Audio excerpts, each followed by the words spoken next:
39페이지 좀 전에 절차 관련된 것 좀 보겠습니다. 의견 청취하는 건 먼저 개발행위 허가할 때 조건을 붙일 수가 있다 그랬죠. 근데 개발밀도 관리구역에서는 당연히 뭐 시험에서 이 말이 나오진 않아요. 기반시설 설치를 조건으로 허가를 할 수가 없거든요. 기반시설 설치가 안 되니까. 따라서 당연한 결과로서 허가 신청할 때 기반시설 설치나 또는 기반시설 설치에 필요한 용지 확보에 관한 계획서를 제출하지 않는다. 개발행위에 따른 기반시설 설치, 위해 방지, 환경오염 방지 또는 조경 등을 조건으로 허가할 수 있다. 근데 이제 1번하고 2번하고 연계해서 이해할 수 있는 거고요. 조건을 붙일 때는 허가를 신청한 자의 의견을 들어야 된다. 허가로 얻어지는 이익과 조건을 비교 형량해서 내가 허가를 신청할 것인지 말 것인지 알아야 될 거 아니겠어요? 허가를 통한 이익은 적은데 조건은 너무 과도하다 이런 게 안 되겠죠. 그래서 의견을 들어야 되고 주민 의견 듣는 게 아니라고 했죠. 기반시설 설치 등의 이행을 담보하기 위해서 이행 보증금을 예치하게 할 수 있는데 이행 얼마야? 이행 20% 이행. 국가나 지자체, 공공기관, 공공단체는 이행 보증금을 예치하지 않는다. 이건 이제 골고루 써놨는데 답이 되는 경우가 종종 있어서 한 거고요. 이제 지금쯤 이해를 하신 분 있을 거예요. 그래서 국가나 지자체, 공공기관, 뭐 지방공사 얘네들은 무슨 이행 보증금, 지급 보증 이런 것들이 없다. 도시개발법이든 정비법이든 주택법이든 건축법이든 있다 없다? 없다. 다음에 이제 국가 개발행위 허가를 받지 않고 개발행위를 하거나 허가를 받은 것과 달리 개발행위를 하는 자 있을 수 있죠? 그럴 때는 이제 원상회복 명할 수 있어요. 원상회복. 토석 채취를 뭐 이거 100제곱미터만 해야 되는데 130제곱미터를 한다든가 이러면 다시 원상회복.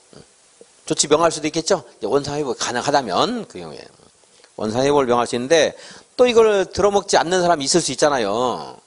그럴 때는 행정청이 그 의무를 대신하는 거 뭐라고요? 대집행. 대신 집행한다. 대신 의무자를 대신해서 행정청이 행한다. 해서 행정대집행. 행정대집행 비용은 그러니까 이행보증금을 통해서 그 비용을 할 수 있겠죠? 잘할 수 있어요. 당연히 모자라면 더 청구를 할 거고요. 그래서 이제 여기 이것도 지금 여기에 있는 2번, 3번 하는 것은 여기만 적용되는 게 아니고 대한민국의 모든 영역에서 다 적용될 수 있는 거예요. 국가, 지자체, 공공기관은 무슨 보증 받을 필요가 있다 없다? 없다. 어디서나. 특히 우리 부동산 공부할 때 다 적용돼요. 또 원래 의무를 이행할 자가 의무를 이행하지 않으면 뭘 한다? 원상회복 일단. 그러니까 원상회복 명령했는데 그 의무를 이행하면 어떻게 한다? 행정대집행한다. 당연히 행정대집행 비용은 그 사람한테 청구해야 되겠죠? 그래서 여기 있는 것은 몇 줄 안 되고 어려운 말이 아니지만 가끔 나옵니다. 여기서뿐만 나오는 게 아니고 어딘 나올 수 있어요. 뭐 도시군계시설 사업에서 나올 수 있고 도시개발사업, 정비사업, 주택법 어딘 나올 수 있습니다. 지금 그러니까 굉장히 짧은 건데 뭐 여러 곳에서 나올 수 있어요. 이해를 하셔야 되겠고. 개발 행위가 도시군계획 사업에 지장을 주는 데에 대해서 사업 시행자의 의견을 들어야 된다는 것은 좀 전에 설명했습니다. 이제 이런 변형하는 말들을 지금 이제 강의할 때 다 할 수는 없어요. 이제 문제 풀면서 이게 여러 가지로 바뀌기도 합니다. 얘네들은 이제 어떻게 틀리는가 하는 것들은 이제 문제 풀면서 이제 적응을 해야 되겠어요. 지금 그러한 유형까지 아주 세부적인 것, 이제 자주 나온 것들은 강의하면서 자꾸 공부를 해야 되겠고 지엽적인 것들은 이제 문제 풀면서 해야 돼요. 너무 많아지면 정치 없으니까. 자, 허가 신청에 대해서는 15일 이내에 허가, 불허가 처분을 해야 되고요. 그냥 숫자를 그냥 읽는 것들은 나중에 별로 중요하지 않거나 나중에 필요하다고 생각하면 내가 다시 정리를 해줄 거예요. 내가 이거 읽는 것보다 같이 통정리하는 것이 유리하니까 그렇습니다. 준공검사 토지 분할했어요. 토지 분할 공사했어요? 안 했어요? 토지 분할 공사했어요? 안 했어요? 안 했죠? 준공검사 있겠어요? 없겠어요? 없죠. 물건을 쌓았어요. 공사했어요? 안 했어요? 안 했죠? 준공검사 없어요. 그럼 이제 건축물 건축, 공작물 설치, 토지 형질 변경, 토석 채취 완료하면 준공검사 받아야 됩니다. 걔네들은. 그러니까 토지 분할이나 물건 쌓기는 없다 이거예요. 준공검사가. 뭐 상식적인 수준인데 지문 중에 나오는 경우가 있기 때문에 한번 확인해야 되겠고, 새로 설치한 공공시설의 귀속 꽤 중요하다고 평가해서 강의를 많이 했던 건데 작년에 나왔습니다만은 뭐 또 지문에 나올 수 있어요. 자, 여기에서 이 개발행위 허가 받은 자가 뭐 여기는 그 공공시설은 건축물, 공작물일 수도 있고 또 무슨 이런 데서는 뭐 생각하기가 쉽지 않겠네요. 어쨌든 여기 이제 건축물, 공작물 등의 공공시설을 설치했다고 칠게요. 공공시설을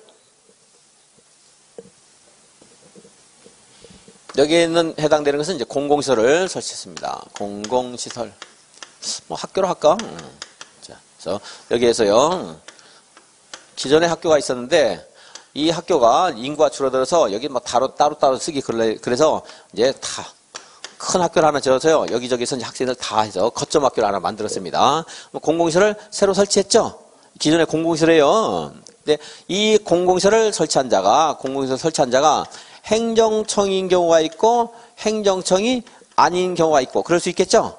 행정청, 피청인 경우가 있을 수 있습니다. 그럼 이제 행정청이 만약에 이걸 설치했다고 그럴게요. 얘가 행정청이 설치하면 만약에 그 남양주시가 이걸 설치했다 하더라도 이게 국립학교에 해당된다 그러면 그건 이제 교육청을 관리를 하게 돼요. 이제 그죠? 그 교육부나 뭐 교육청 이쪽 소가 되겠죠. 관리청은 내가 정확히는 모르겠지. 교육청이라고 그냥 할게요. 교육청 이제 관리청이 됩니다. 그러면 남양주시가 만들어서 행정청이 만들었어도 이것은 누구한테 귀속돼요? 관리청에 귀속된다 그래요. 관리청 귀속 됩니다. 그럼 이거 기존의 공공시설 있잖아요. 그죠? 얘네들은 얘한테 무상으로 귀속된다. 귀속돼요. 자, 이제 행정청 아닌 자가 설치했어요. 행정청 아닌 자가 국립학교 만들었어요. 여러분 개인이. 내가 가지는 거 아니잖아요. 그럼 어떻게 해요? 관리청에 무상으로 귀속된다. 그럼 이제 이 사람의 경우는 잘 들어야 돼요. 얘한테 당연히 귀속되는 건 아닙니다. 이제, 비행정청인 경우에는 이걸 설치하는 비용이 만약에 10억 들어갔다고 칠게요. 10억. 그러면 10억 공사대금 얘한테 이렇게 줄 수도 있어요. 그럼 얘는 얘하고 상관없는 거죠. 다른 목적으로 쓰면 되잖아요. 그죠? 그리고 이제 이것이 만약에 그 돈을 10억을 안 주고 이렇게 할 수는 있죠. 만약에 10억, 이게 10억이에요. 비용이. 그리고 이제 얘가 용도가 폐지됐습니다. 용도가 폐지되면 이 10억 범위 내에서 이거를 얘한테 이렇게 양도할 수도 있다. 당연히 귀속되는 거 아니에요. 자, 그래서 기존의 용도 폐지되는 공공시설은 행정청이 아닌 자에게 새로운 공공시설을 설치한 비용의 범위 내에서 무상으로 양도할 수 있다. 뭐 무상은 당연하고 범위 내에서 양도할 수 있다. 그냥 주면은 부당은 어떻게 될 거 아니에요. 그죠? 그 이제 뭐 용도가 폐지되느냐 안 되느냐에 따라서 하는 것이 여기하고 다른데 그 말은 여러분 신경 쓸 거 없어요. 저는 그 말을 했지만 여러분들 짐작도 안 가고 뭐 중요한 거 아니니까. 자, 다시. 그럼 이제 이렇게 나올 수 있죠. 행정청보다 이제 비행정청이 나올 수 있어요. 이제 얘를 알면 얘는 당연히 알게 돼요. 이제 자, 비행정청에 공공시설을 설치한 경우에 공공시설 이것은 관리청이 무상으로 귀속되고 기존의 공공시설은 이 개발행위 허가받은 자에게 무상으로 귀속된다. 맞아요? 틀려요? 틀렸다는 말 맞죠? 이거 10억 들었는데 20억이 무상 귀속되면 안 될 거 아니겠어요? 부당한 특혜가 되니까. 그래서 이 설치한 비용 범위 내에서 무상으로 양도할 수 있다 하는 말, 그 말은 기억 못해도 이거를 그냥 줘서는 안 되겠다는 그 취지를 이해를 하시면 되는 거예요, 여러분들. 읽어보겠습니다. 새로 설치한 공공시설, 개발행위 허가받은 자가 행정청이에요. 설치한 공공시설은 관리청에게 무상 귀속됩니다. 그런데 기존의 공공시설은 허가받은 자에게 무상으로 귀속되면 돼요. 이제 이것은 뭐 그렇게 문제가 안 됩니다. 근데 행정청이 아닌 경우 설치한 공공시설은 당연히 역시 관리청에 무상으로 귀속됩니다. 용도가 폐지되는 공공시설은 여기 이제 위와 아래가 용도 폐지된다 안 된다가 다른데 그건 기억하지 마시고 그럼 신경 안 써도 돼요. 공공시설 설치 비용에 상당하는 범위에서 개발행위 허가를 받은 자에게 무상으로 양도할 수 있다. 무슨 말인지 이해를 해야 돼요. 그래서 기존의 공공시설은 이 행정청이 아닌 개발행위 허가받은 자에게 그냥 무상으로 귀속된다. 당연히 귀속되는 것처럼 하면 이런 이해를 못하면 맞을 수 있겠다. 아니면 그게 맞는 말이 아니에요. 기존의 공공시설 폐지되는 것이 새로 설치한 비용보다 월등하게 가치가 있을 수도 있거든요. 그런 것들 그냥 함부로 공짜로 주면 안 되겠다 하는 취지를 이해를 하시고 다음 페이지. 자, 이제 개발행위 허가 기준 보겠습니다. 여기에서 우리가 건축물 건축 허가를 신청했습니다. 네, 여기에 토지가 있는데요. 내가 건축물 건축 허가 신청했어요. 그냥 무조건 허가해 주는 게 아니고 일단은 기본적으로 도시군 관리 계획에 어긋나면 안 돼요. 그죠? 이게 만약에 일종 일반 주거지기라고 가정할게요. 내가 아파트 건축 허가 신청하면 해줘야 안 해줘요? 안 해주죠. 아파트 안 되잖아. 일종 일반 주거지요. 그죠? 여기 맞아야 되겠죠. 당연한 거죠? 그거 맞으라고 우리가 공부한 건데 이거 어긋나면 안 되겠죠. 또 이제 성장관리방안을 수립하게 되면요. 성장관리방안은 조금 이따 보겠지만 여기는 이제 토지의 용도 지역이 21가지가 있는데 크게는 뭐 21가지가 아니고 주거, 상업, 공업, 녹지, 관리, 농림, 자연환경 해서 7가지가 있어요. 근데 그 중에 그것을 시가화 용도 이렇게 분류를 하기도 하고 유보용도 이렇게도 분류하고 보전용도 이렇게 해서 세 가지로 또 그러니까 7가지를 세 가지로 또 21가지를 이렇게 분류도 합니다. 시가화용도는 시가지를 만드는 거예요. 어디서 사람들 많이 사는 곳이에요? 주거지역, 상업지역, 공업지역.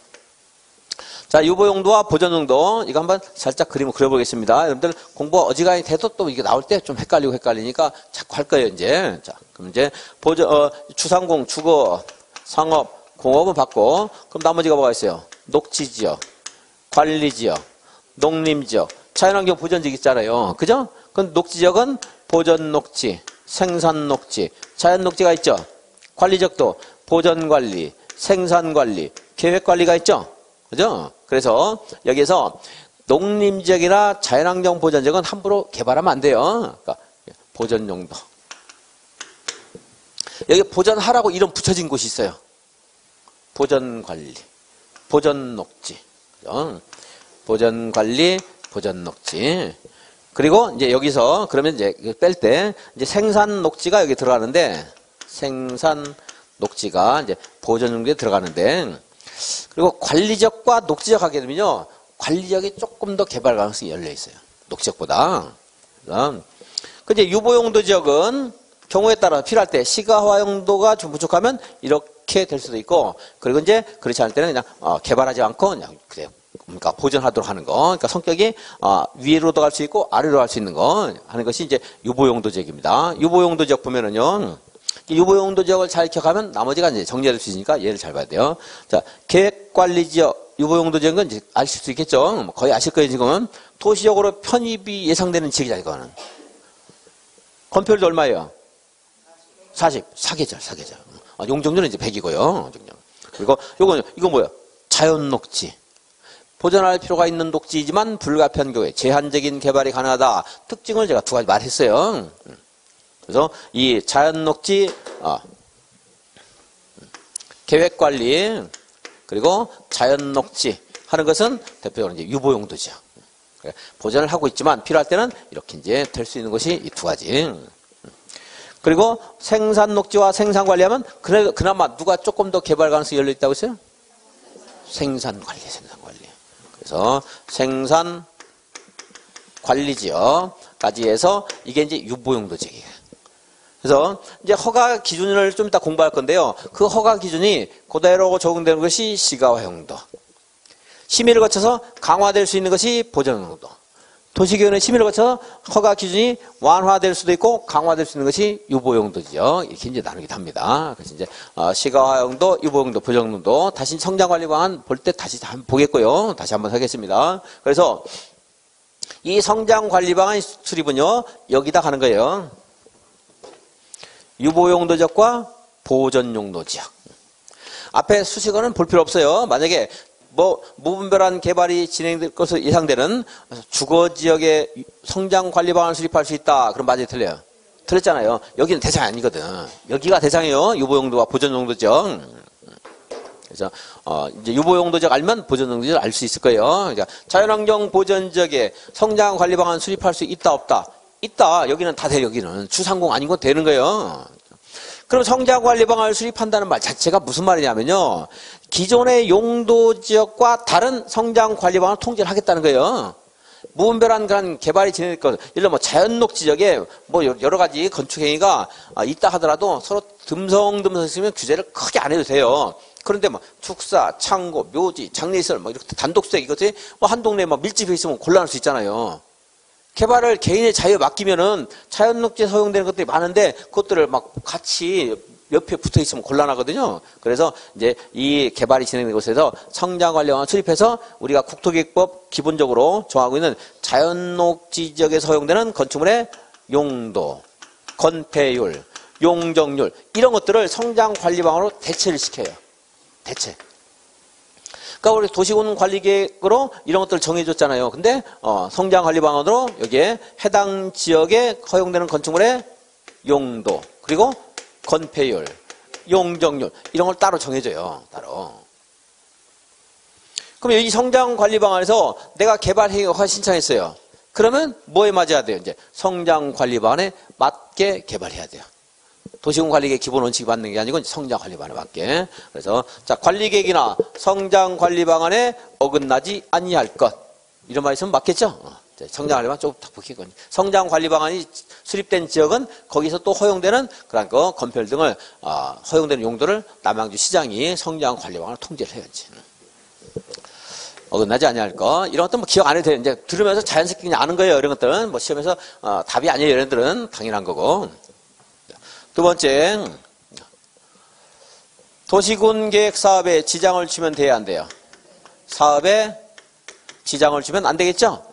도시군계획 사업에.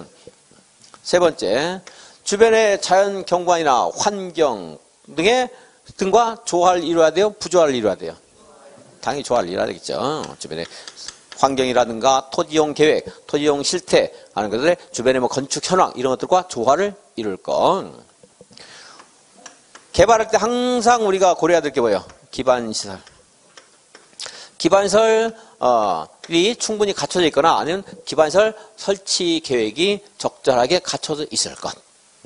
그래서 성장관리방안을 수립할 때도 여기는 건축물의 용도, 건폐율, 용적률 외에도 뭐가 있어야 돼요? 관련된 기반시설의 배치와 규모 하는 게 있어야 되잖아요. 이거 항상 계획에는 있는 거죠. 지구단위 계획에도 뭐가 있어야 돼요? 건축물의 용도, 건폐율, 용적률 높이 그리고 기반시설에 관한 사항. 입지계 최소구역 계획에도 당연히 용도, 건폐율, 용적률 높이 그리고 기반시설에 관한 사항 다 있어야 돼요. 성장관리방안에도 있고. 그래서 여기도 개발할 때는 항상 뭘 고려해야 돼요? 기반시설에 관한 사항 있어야 당연한 거예요. 뭐 여기 있는 것들은 답도 아니고 당연한 거고. 실제 번호는 1번이지만 이제 우리가 기억해야 되니까 5번을 할게요. 자, 그리고 개발행위 허가 기준 면적이라는 게 기준 면적. 기준 면적에 적절할 것. 이제 이거는 뭐 이걸 가지고서 시험에서 전에 한번 냈긴 했어요. 다음 중 개발행위 허가 기준에 기준에 해당되는 것은 몇 개인가 물어. 그때는 또 그냥 무엇과 무엇인가 하는 걸 몇 개인가 이렇게 물어봤는데 지금 몇 개인가 잘 안 물어보죠. 그렇게 무엇과 무엇인가 물어보는데 이제 맨 처음에 나온 문제들은 전부가 답일 때가 많아요. 이제 5개 해놓고 이거 5개 해놓고 5개 답이었어요. 5번 5개. 그런데 맨 처음에 나온 것은 다 전부인가가 다 보통 많다고 했는데 이제 그래서 처음 나왔다. 그러면 여러분들은 모르겠다. 그러면 전부 이렇게 처리하면 좋은데 뭐가 문제예요? 처음 나온 건지 아닌지를 몰라요. 이제 여러분들은 이제 그러니까 알 수가 없어요. 이제 열심히 그냥 풀 수밖에 없어요. 이제 진짜 뭐 아무나 처음 절대 본 것 같지 않다. 그러면 이제 그리고 그거는 어제 공부한 사람에 해당되는 거예요. 사실 또 이제 전부 다 답이다 이렇게 하는 경우도 있을 수 있어요. 이제. 어쨌든 이 기준 면적이라는 게 있는데요. 자, 기준 면적에다 또 다시 한번 용도 지역을 그려보겠습니다. 주거 지역, 상업 지역, 그리고 공업 지역, 녹지 지역, 관리 지역, 농림 지역, 자연환경 보전 지역 이렇게 있죠. 녹지 지역은 다시 보전 녹지, 생산 녹지, 자연 녹지. 관리 지역은 이제 세 가지가 있는데 나누지 않겠습니다. 이제 여기 공부하는 것은 이거 알면 돼. 이제 자, 형질 변경 있죠. 형질 변경. 형질 변경을 허가를 받으려면 이제 이런 것들에 이제 맞춰줘야 돼요. 여기에 해당될 때는 이제 그게 맞아야 되고 또 그 면적이 무제한 허용되는 게 아니고 주거 지역과 상업 지역은 얼마 미만까지만 돼요? 1만. 그래서 제가 외울 때 그러니까 1만 주거라고 하는 상업지역, 그 상업지역에서는 불이 안 꺼지잖아요. 밤새 일해요. 밤새 배달의 민족이 뭐 배달하고 밤새 이제. 그러니까 외국인들이 한국에 가니까 배달 문화도 있고 너무 좋다 그랬는데 그 반면에 밤새 배달하는 사람도 있는 거예요. 이제. 그러니까 힘들게 사는 거죠. 어떻게 보면 뭐 좋은 면도 있지만 음지가 있고 또 그렇죠. 자, 1만 주거라고 하는 상업지역, 1만 미만 그래서. 그럼 이제 이 주상 해결되면 어쩔 수 없이 자생 발음으로 주상 자생은 얼마요? 1만. 그럼 보전 녹지는요. 1만보다 작아야 될 거 아니겠어요? 보전이기 때문에. 그죠? 얘는 얼마예요? 그래서 5천. 그래서 관리지역은 보전 관리도 그냥 3만이에요. 자, 보전 녹지와 자연환경 보전지역이 얼마예요? 5천. 자, 자연환경 보전지역 가위바위보 손가락이 몇 개요? 5개. 그래서 5천. 그럼 이제 이게 자연녹지 생산녹지는 가위바위보보다는 많으니까 아까 주상자생도 했지만 또 거기서 생각해서 얼마야? 1만. 얘는 1만. 그리고 이제 나머지가 3만이죠. 이제 나머지 3개 있죠.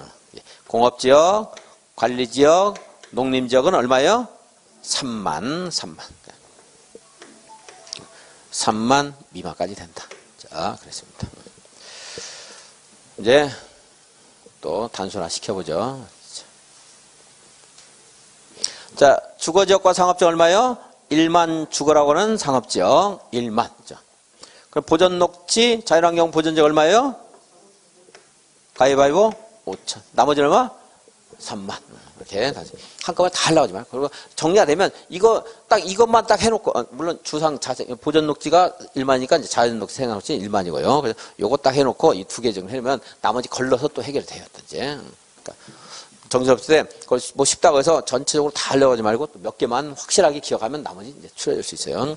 자, 주상 그리고 이제 자생 같이 이제 외울 수밖에 없죠.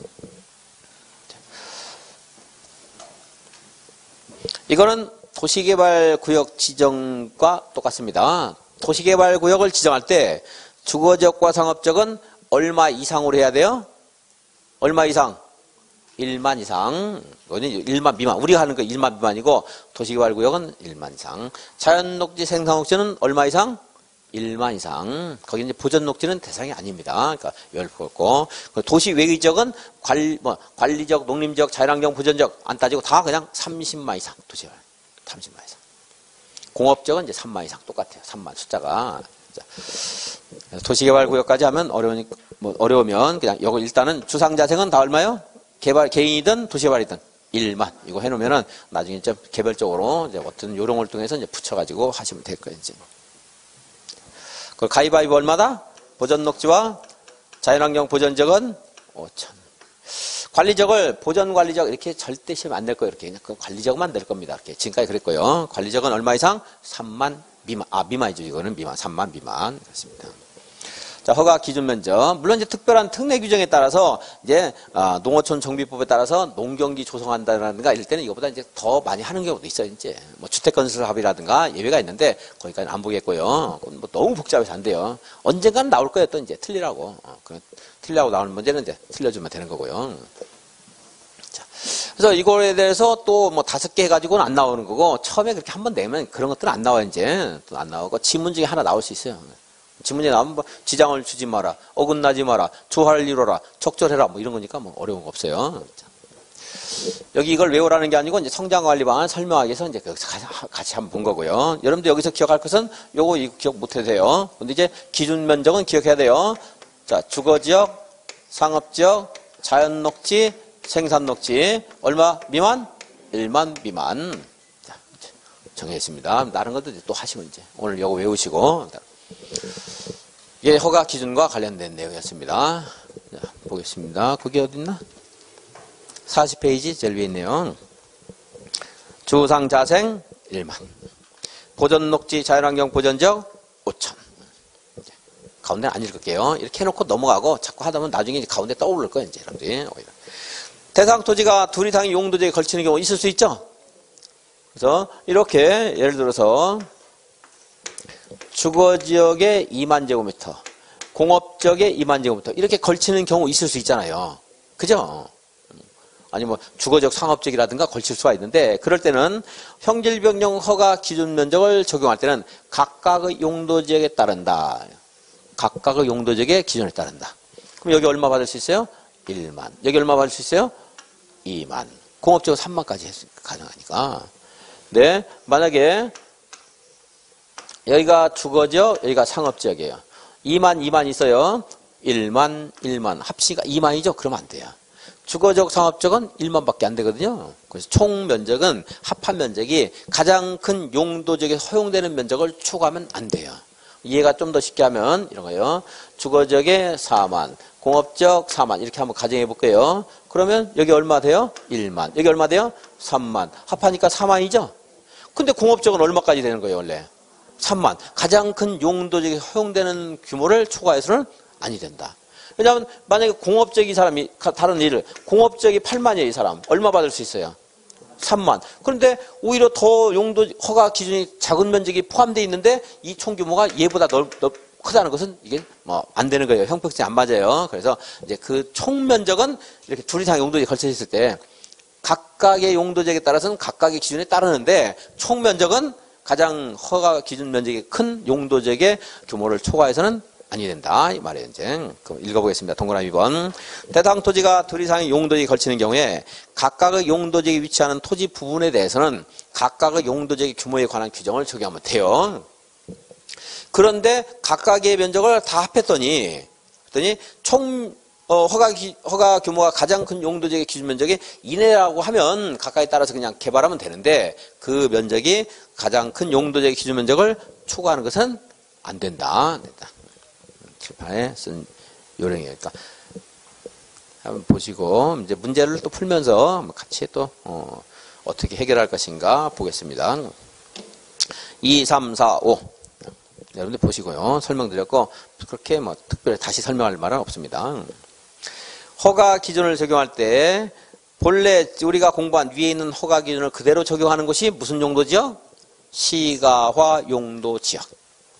그리고 허가 기준을 도시계획 심의를 거쳐 완화 또는 강화할 수 있는 것이 무슨 용도지역?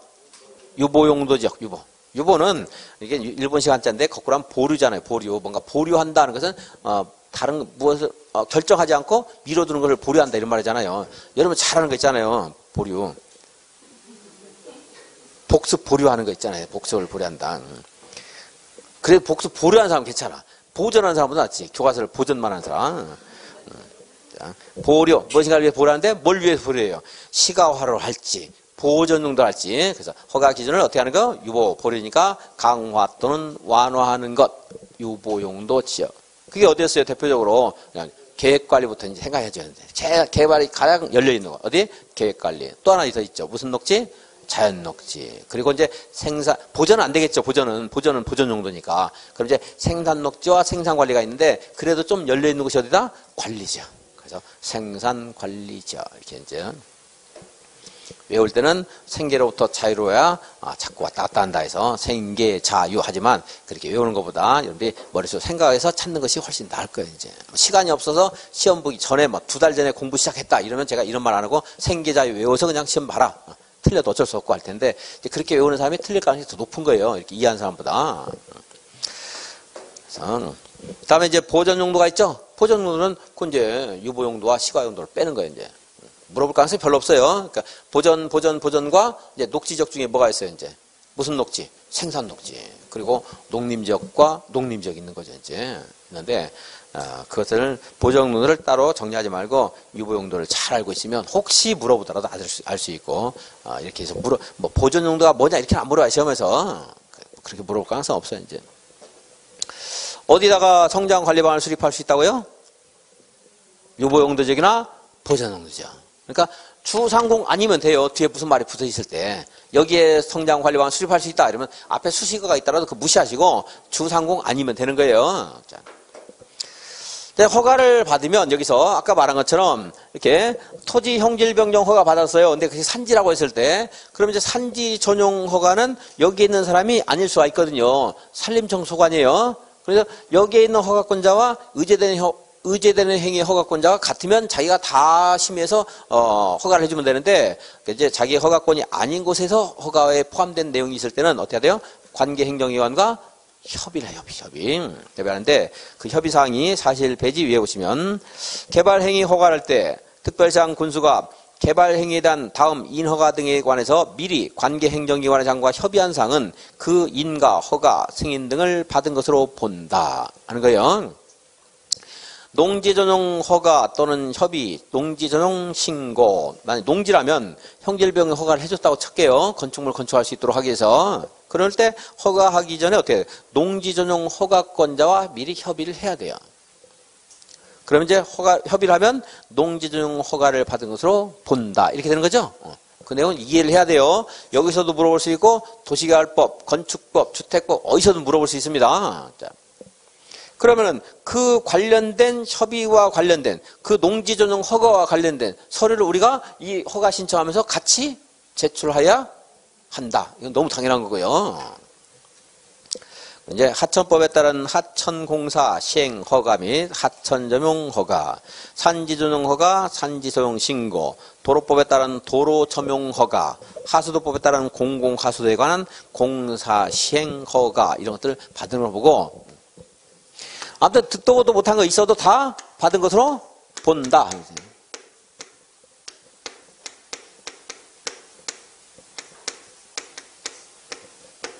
이게 뭐예요?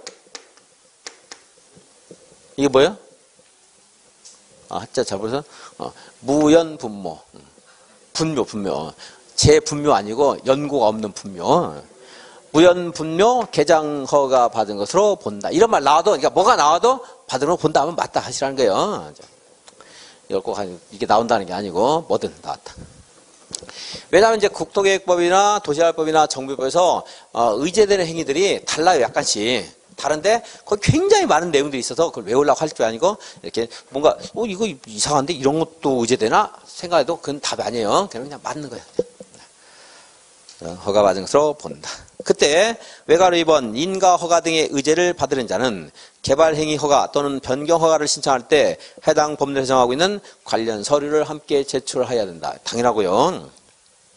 숫자를 유치하게 숫자 가지고 답을 처리하는 경우가 있으니까 어쩔 수 없이 한번 읽어야 돼요. 이제 협의 요청받은 관계행위관의 장은 요청받은 날부터 20일 이내에 의견을 제출해야 된다. 이제 이런 것들은 읽어보고 넘어간 것들은 나중에 또 한번 이제 비교하면서 정리를 할 겁니다. 일단 읽어보시고 20일 이내에 의견 제출. 의견을 제출하지 않으면 협의가 이루어진 것으로 본다. 혹시라도 의견을 제출하지 않으면 협의가 그러니까 불성립한 것으로 본다. 그러면 안 되겠죠? 이거 수십 가지 협의가 의제되는 게 있는데 어느 한 관청이 게을러 터져서 의견 제출 안 했다고 해서 그렇게 다 해결된 것을 다 무효할 수 없어요. 협의가 이루어진 것으로 본다. 의견 제출 안 한 사람이 잘못이라고 봐야 되겠죠. 그러니까. 이제 지금 읽은 것은요, 여기 국토계획법의 개발행위만 있다 생각하지 마시고 도시군계획설사업, 도시개발사업, 정비사업 어디든가 이런 똑같은 취지의 내용들이 있다. 근데 의제되는 행위만 약간씩 달라요. 근데 틀리게 안 하니까 의제되는 것들은 아까 말한 것처럼 제가 여기 한자로 쓰니까 무슨 말인가 몰랐잖아요. 그거 몰라도 된다 그냥. 허가받은 것으로 본다 하면 맞다. 다만 이제 그 건축부에서 사전 결정 통지 받으면 의제되는 행위 해가지고 외우라고 강의를 했는데 그 작년에 나왔습니다. 이제 안 나와요. 걔는 이제 사전 결정에서 건축법에서. 다음에 성장관리 방안 특별상 군수가 수립하죠. 무질서한 개발이 진행되거나 향후 시가화가 예상되는 하는 말들은 이제 수식어에 불과하고 그거 암기 못해도 돼요. 이제 강의하면서 그 배경 설명할 때 말씀은 드렸고요. 자, 무슨 지역에다가 성장관리 방안을 수립해요? 유보용도 지역이나 보존용도 지역. 이제 앞으로 성장되고 있어요. 앞으로 그동안은 굉장히 조용했는데 갑자기 각광받아서 막 개발 행위가 아주 지금 많이 진행되고 있습니다. 그럴 때 우후죽순 난개발 억제하기 위해서 성장관리 방안을 수립한다. 특별시장부터 군수 간다고 있죠. 그래서 시가화 용도 지역은 대상이 아닙니다. 주거상업공업지역은 아니다 하는 거 기억하셔야 되겠고, 성장관리 방안은 다음에 1, 2를 포함한 둘 이상이 포함돼야 된다 했죠. 1과 2 포함해야 돼요. 1. 도로, 공원 등 기반시설의 배치와 규모에 관한 사항. 기반시설은 늘상 있어야 되는 거고, 개발행위에서. 다음에 이제 뭐가 있어야 되죠? 해당 성장관리 방안 수립하려는 지역의 허용되는 건축물의 용도, 건폐율 또는 용적률에 관한 사항. 이것은 포함되어야 한다. 근데 뭔가 허전한 게 하나 있잖아요. 뭐가 없어요? 이가 빠졌죠? 이가 빠져서 허전한가? 높이가 없어요. 높이. 용이. 높이는 임의적인 사항이다. 다시 왜 그런가? 이 성장관리만 수립하는 곳은 건축물이 아무리 그냥 규제를 안 해도 높이 올라가요? 안 올라가요? 안 올라가죠? 녹관 농자이기 때문에. 그래서 높이를 규제할 필요성이 지구단위 계획구역이나 입지계 최소 구역만큼 강하진 않아요. 필요할 때는 할 수도 있고 하지 않을 수도 있고, 그러니까 높이는 임의적인 사항이다. 건축물의 형태, 배치, 색채, 그리고 건축선, 높이 이런 것들은 뭐가 돼요? 임의적인 사항. 그리고 환경계획, 경관계획 이런 것들은 임의적인 사항. 그래서 높이가 배치, 형태, 색채, 높이가 지문에 나올 가능성이 약간 있어요. 특히나 제일 이제 까다롭게 한다 그러면 건축물의 용도, 건폐율 또는 용적률, 건축물의 높이에 관한 사항은 포함되어야 한다. 틀린 거죠? 같은 하나의 지문에 이렇게 나올 수 있다는 거예요. 포함돼야 되는 거, 안 되는 거 이렇게 단독 문제로 잘 안 나와요, 지금은. 이제 지문 중에 하나 끼어 슬쩍 들어가요. 높이 들어가 있으면 안 돼요. 배치, 형태, 색채 들어가 있으면 안 돼요. 얘네들은 뭐예요? 포함돼야 되는 게 아니고 포함될 수 있다. 될 수 있다. 다음 페이지. 수립 절차.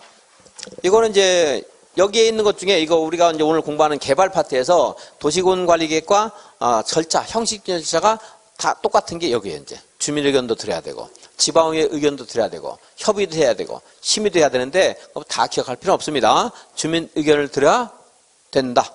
주민 의견 들을 때 그 의견 제시 기간을 보통 며칠 준다고요? 14일. 그래서 14일 이상 공람하여 주민의 의견을 듣고 의견 제시 기간을 밝혀 지방의 의견을 드려야 된다. 그러니까 지방의 의견 듣는 것은 그냥 붙어 나올 거고요. 주민의 의견 드려야 됩니다. 14일 이상 공람시킵니다. 그리고 이제 협의 심의한다. 다음에 해당하는 경미한 사항을 변경할 때는 주민의 의견, 지방의회 협의 심의 생략할 수 있습니다. 경미한 것들이 이제 5보다 작으면 경미하죠. 10% 범위에서 면적을 변경할 수 있다. 주민 의견 안 들어도 돼요. 그럼 4% 변경할 때 주민 의견 들어요, 안 들어요? 안 듣잖아요. 그러니까 4라고 나올 수도 있거든요. 그럼 10을 기억 못해도 4 나오면 안 듣는다 이렇게 하시라는 거죠. 근데 10이 나왔을 때는 안 듣는 경우도 꽤 많은데 그것을 다 암기할 수 없어요, 이제. 그래서 많이 지문 중에 잘 모르겠다. 근데 10% 경미하다고 하는 편이 있는데 아닌지 뭔지 잘 둘 중에 하나 헷갈린다 하면 10%도 경미한 걸로 보통 봐도 그렇게 틀릴 가능성은 높진 않아요, 이제. 자, 성장관리 방안은 최근에 자꾸 물어보니까 조금 더 꼼꼼하게 하나 추가했습니다. 그리고 대상 지역 전체 면적의 10% 이내에서 변경을 하고 변경된 지역에서 성장관리 방안의 내용을 바꾸는 경우 경미한 것이다. 그래서 주민 의견들을 꼭 듣지 않아도 된다. 또 단위 기반시설 부지 면적의 10% 미만을 변경하는데 또 공원을 설치하기로 했어요. 근데 공원을 1000제곱미터 하기로 했는데 900제곱미터 바꾼대요. 주민 의견을 들을 필요가 있다 없다? 없다. 원래 이제 변경할 때는 들어야 되는 거잖아요. 처음 수립할 때 주민 의견 들었으면 변경할 때 들어야 되는 거죠. 근데 성장관리 방안 이만큼이었는데 면적을 10% 바꾸면서 이 안에 있는 내용을 바꿀 때는 안 들어도 된단 말이고 공원을 설치하기로 했는데 공원 면적의 10% 이내에서 변경할 때도 안 들어도 된다 이 말이에요. 단위 도시군 계획설.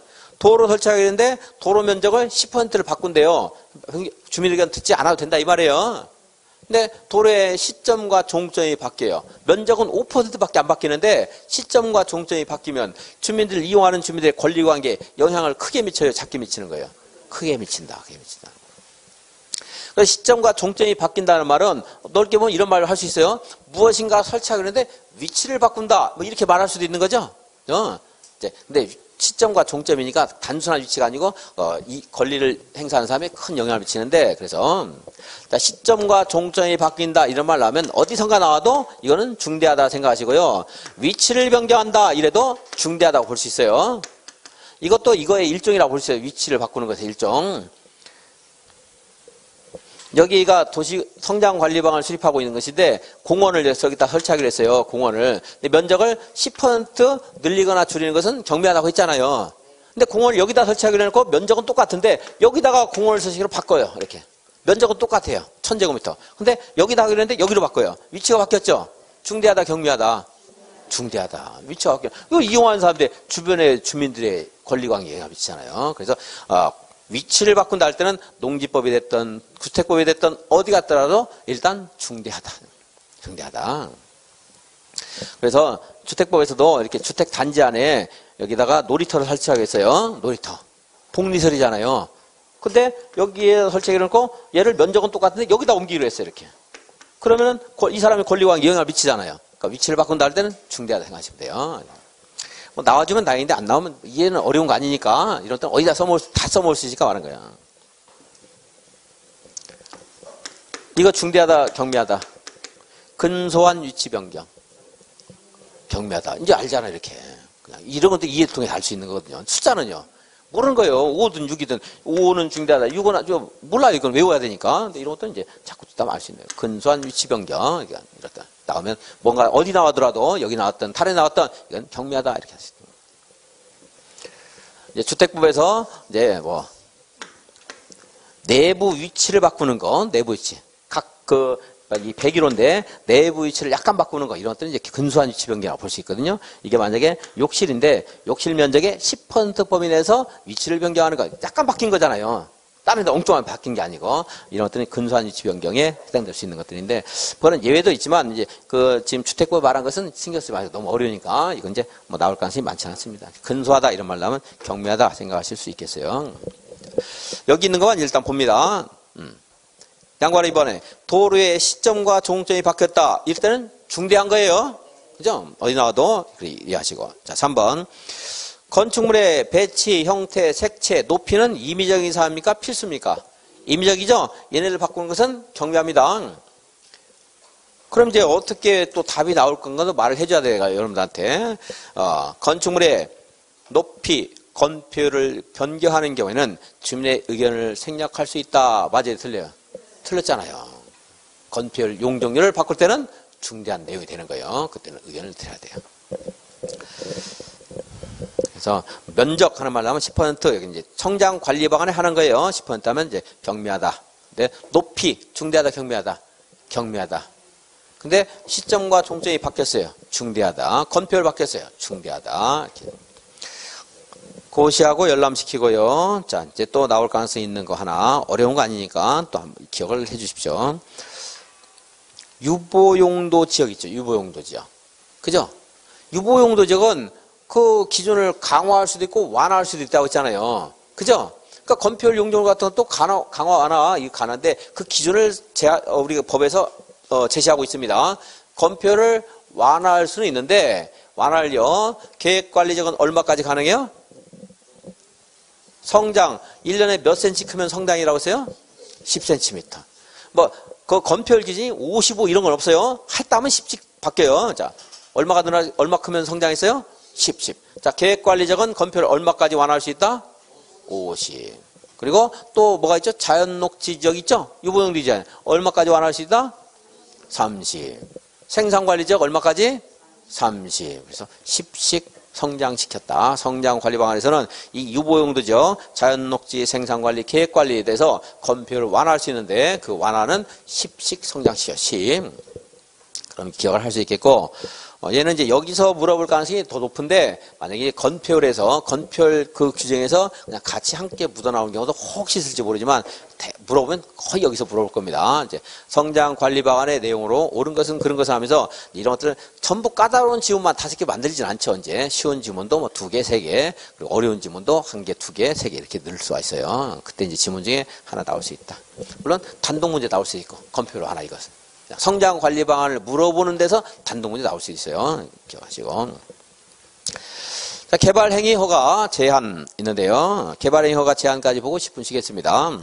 개발 행위 허가 제한은 지금까지 본 여기 있는 개발 행위 허가하는 것, 특별상 군수, 성장 관리 방안, 특별상 군수 다 썼죠.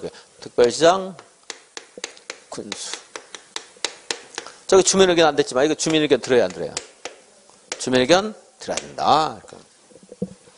그럼 이제 개발밀도 관리구역과 기반시설 부담구역 누가 다 지정하는 거예요? 특별상 군수, 특별상 군수. 그런데 여기 있는 것들 총체적으로 개발 행위를 하는 것을 일정한 기간 동안 여기서 허가를 하지 마라 제한하는 것 또는 허가를 하지 않겠다 제한하는 것은 누가 할 수도 있어요. 이제 국장이나 도지사도 할 수 있습니다. 자, 개발 행위 허가 제한하는 것.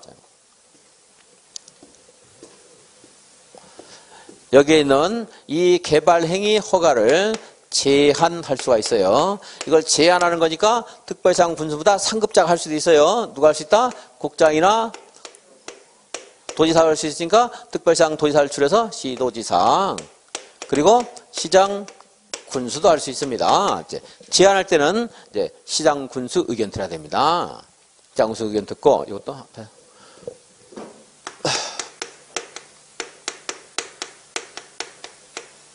예, 허가, 제한 할 수 있습니다.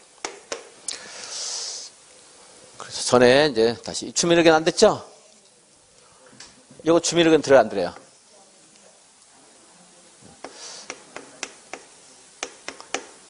걔는 안 들어요. 얘도 안 들어서 가야 참 좋았는데, 걔가 3마리 있죠, 지금? 여기 개발행위 허가, 개발행위 허가 제한, 개발도 관리구역. 걔가 3마리가 있었는데, 이제 주민의 말을 안 듣고, 지멋대로 막 했는데, 이제 얘는 강용욱이 왔다 갔어요, 이제. 개통령. 말을 듣기 시작했어요, 이제. 작년부터. 개발행위가 제한할 때는, 이 사람들이 제한할 때는 이 시장 군수 의견도 드려야 되고요. 그리고 주민의 의견도 드려야 돼요.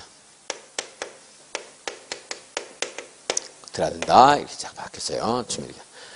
토지이용 규제법 8조에 따른 주민 의견 정치 절차를 준용한다. 해서 이제 바뀌었습니다. 뭐 심의하는 것은 당연하고요. 심의하고 고시하는 것은 당연하고. 여기는 이제 도시의원은 심의를 안 물어볼 거예요. 물어보면 뭐가 심의 대상인가 물어보지, 총체적으로 이제 허가할 때 심의해야 된다 이렇게는 안 합니다. 이제 그것은 생략하고 있고. 개발행위 허가 제한할 때요. 제한 지역이 5가지가 있는데, 녹지적이나, 이 말은 시험에서 틀리게 안 합니다. 그리고 틀리게 하더라도 그거를 외워야 되는 부분이고, 늘상 틀리게 하는 것들은. 그리고 여러분들이 그것만 전부 신경 써서 외울 수는 없어요. 우리가 길을 갈 때 조심해야 되겠지만, 뭐 하늘에 뭐 떨어지는가, 바닥에 뭐가 있는가, 옆에 사람 다 때리는가, 맨날 다 볼 수는 없어요. 위험한 것, 중요한 것만 보고 가는 거지. 다 볼 수는 없어요. 자, 녹지적이나 계획관리적에서 조술이라든가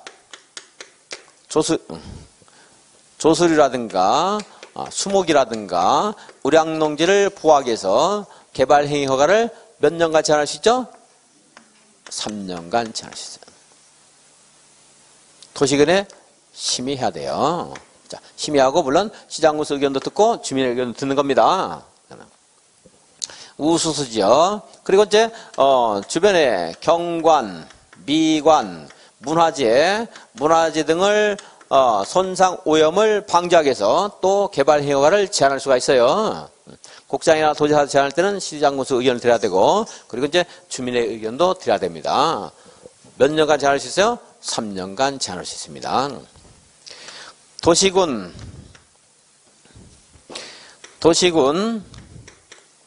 기본계획이나 도시군 관리계획이 수립되고 있는 지역 있을 수 있죠? 근데 얘가 확정이 되면은 그 지역의 용도 지역이 바뀌어서 허가 기준이 달라지는 경우 있을 수 있잖아요. 그죠? 공업지역은 형질병용 허가가 3만까지 가는데 얘가 만약 상업적으로 바뀌어봐요. 형질병용 허가가 10,000밖에 안 되는 거잖아요. 근데 이게 수립되고 있는데 나 공업적이니 3만까지 해달라 하게 되면 잠깐 기다려. 용도지역 바뀔지 모르는데 바뀌면 나 3만 하면 안 되거든. 10,000밖에 안 돼. 그러니까 기다려라. 개발행 허가를 제한할 수 있다. 자, 기본계획이나 관리기 수립되고 있는 지역으로서 이것이 수립됐을 때 허가 기준이 크게 달라질 것으로 예상되는 지역 하는데 그 뒷말은 틀리게 안 할 거니까 다 뭐 써가지고 암기는 안 해도 좋겠습니다. 이런 것들이 이제 수립되고 있는 것. 그 다음에 지구단위 계획구역. 지구단위 계획구역에서는 무엇에 따라서 개발을 해야 돼요? 지구단위 계획에 따라. 지구단위 계획구역이 정해지면 바로 지구단위 계획이 수립돼요? 3년 내에 수립을 해야 되거든요. 안 하면 해제가 돼요. 그러니까 이걸 바로 하는 게 아니에요. 그럼 이제 지구단위 계획이 없으면 무엇에 따라 개발해요? 그냥 용도지역에 따라 개발하면 돼요. 근데 지구단위 계획을 정해서 지구단위로 통제하려고 했는데 이거 만들기 전에 사람들이 지멋대로 막 건축물을 건축하게 되면 문제가 될 수 있잖아요. 그래서 이제 개발행 허가를 3년간 못해. 내가 지구단위 수립할 때까지 너 좀 참아. 내가 해서 나중에 허가해 줄게. 제한할 수 있어요. 기반시설 부담구역. 기반시설 부담구역도 역시 개발행위 허가를 3년간 금지를 할 수가 있습니다. 그런데 여기에는 얘네들은 3년만 하는 게 아니고 2년 연장할 수 있다. 2년 연장하는데 이때는 도시계획에 심의를 하지 않는다 말이에요. 그래서 우수수 지역과 문화재는 연장할 수 있다 없다? 없다. 그리고 개발을 많이 하다 보면은 지구도 힘이 들잖아요. 그래서 지구의 부담이 되는 계획을 수립하고 있는 곳에서는 3년 더하기 2년, 5년 개발행위 허가를 제한할 수 있다. 지구를 좀 쉬게 하기 위해서. 그래서 개발밀도 관리구역은 여기 지금 있어요, 없어요? 없죠? 지구에 부담이 되는 계획, 그래서 기반시설 부담구역이지 개발밀도 관리구역 아닙니다. 혹시 아직 안 나왔지만 이제 헷갈리게 해서 그걸 슬쩍 집어넣을 수 있어요. 여기에서 이제 3년짜리, 5년짜리 그런 물어볼 가능성도 좀 있고요. 그 가능성 전에는 뭐 거의 그걸 물어봤어요. 근데 지금은 좀 어렵게 물어보는 추세이기 때문에 뭐 이것도 그게 답이 될 가능성도 없는 건 아닌데 어쩌면은 걔가 답이 안 될 가능성이 많아요. 그건 거의 주는 문제라고 봐요. 이거 만약에 몇 년짜리 물어보면은 아마 대한민국에서 시험 보는 분 중에 뭐 10만 명이 봤다. 그러면 뭐 한 8만 명은 맞출 거예요, 이제. 한 5천 명은 깜빡해서 틀리기도 하고 15,000명은 아예 공부를 하나도 안 해서 틀린 사람도 있겠고 대체적으로 맞춰요. 항상 하는 거니까. 그래서 그건 이제 주는 문제는 거고 그다음에 이제 이거 심의 하느냐 안 하느냐 이걸 물어본다든가 주민의견 청취 절차는 답은 아닐 겁니다. 지문에 나오더라도 토지용 규제법 8조에 따라 하는데 뭐 그것을 뭐 나오더라도 답은 아닐 거고 주민의견 드려야 됩니다. 자 이렇게 해서 문화재 보호 등을 위해서 조수를 보호하기 위해서 개발행위 허가를 했어요. 지구단위 계획구역에 개발행위 허가를 제한했습니다. 그런데 이런 것들이 이제 만약에 소멸됐어요, 없어서 3년간 제한했는데 이제 이런 것들이 폐지되거나 아니면 그 지정 사유가 제한 사유가 소멸한 경우에 3년 동안 계속 제한을 해야 돼요. 3년 되기 전이라 하더라도 제한 사유가 없어졌을 때는 제한을 해제를 해야 돼요. 해제를 해야 된다. 자, 제한할 때 고시해야 되겠죠, 당연히. 해제하면 고시합니까, 안 합니까? 해야 되죠. 해제할 때도. 권리를 제한할 때도 고시해야 되고, 그 권리 제한이 회복될 때도 우리는 고시를 꼭 해줘야 돼요. 그래, 일반적인 행동을 우리가 할 수 있는 거니까. 이게 개발행위 허가 제한과 관련되네요. 이거 읽고 10분 쉬겠습니다. 3번, 42페이지. 지정. 이거 이제 허가를 하는 게 아니고 허가를 위해서 제한하는 거니까 누구도 할 수 있어요? 곡장, 도지사도 할 수 있죠. 그래서 곡장, 시도지사, 시장군수는 다음 지역에 대해서 심의를 거쳐야 돼요. 우리들 권리에 중대한 영향을 미치는 것들에 대해서 심의 없이 덜컥하면 안 돼요. 신중해야 되는 것들은 다 심의해야 되는 거예요. 진짜. 3년의 기간 동안 개발행위 허가를 제한할 수 있는데 심의 전에는 이제 시장군수 의견 들어야 되고요. 관계 자치단체 의견, 곡장 이건 맞는 말 나올 거고요. 근데 3, 4, 5에 해당되는 지역은 심의를 하지 않고 몇 년 연장할 수 있다. 2년 연장할 수 있다. 녹지나 계획관리에서 수목이나 조수류가 집단적으로 서식하고 있는 지역이나 우량농지를 보존할 필요가 있는 지역. 개발 행위로 인하여 환경, 경관, 미관, 문화재가 오염되거나 크게 손상될 우려가 있는 지역. 크게 오염되거나 손상될 우려가 있는 지역. 이제 그리고 우수수나 문화재는 3년만. 3, 4, 5. 도시군 기본기계나 관리기 수립되고 있는 지역으로서 용도 지역 등이 바뀔 가능성이 있고 허가 기준이 크게 달라질 것으로 예상되는 지역. 다 외울 수는 없잖아요. 여러분들이. 그 뒤를 틀리게 안 하죠. 허가 기준이 뭐 달라지지 않을 것으로 예상되는 지역. 이런 말 안 나와요. 시험에서. 그러니까 도시군 계획이 수립되고 있는 지역. 지구단위 계획구역. 기반시설 부담구역. 그래서 지구에 부담이 되는 계획은 3년 더하기 2년. 총 5년 제한할 수 있다. 다음 페이지. 제한을 했을 때, 제한이 해제가 됐을 때 그 지역과 사유 등에 대해서 어떻게 해야 돼요? 미리 고시해야 된다. 제한할 사유가 없어졌어요. 그럼 제한 기간이 끝날 때까지 기다리는 게 아니고 지체 없이 끝나기 전이라 하더라도 해제를 하여야 한다. 당연히 고시해야 되고 그리고 이제 지형도면이나 지정 효력, 주민 의견 정취에 관해서는 토지용 규제법, 토지용 규제 기본법 8조에 따른다. 이제 지형도면까지 언급해도 얘는 답 아니고요. 이제 자, 주민 의견 정취한다 하게 됐어요. 이제 안 하다가 10분 쉬었다가 그 뒷부분 보겠습니다.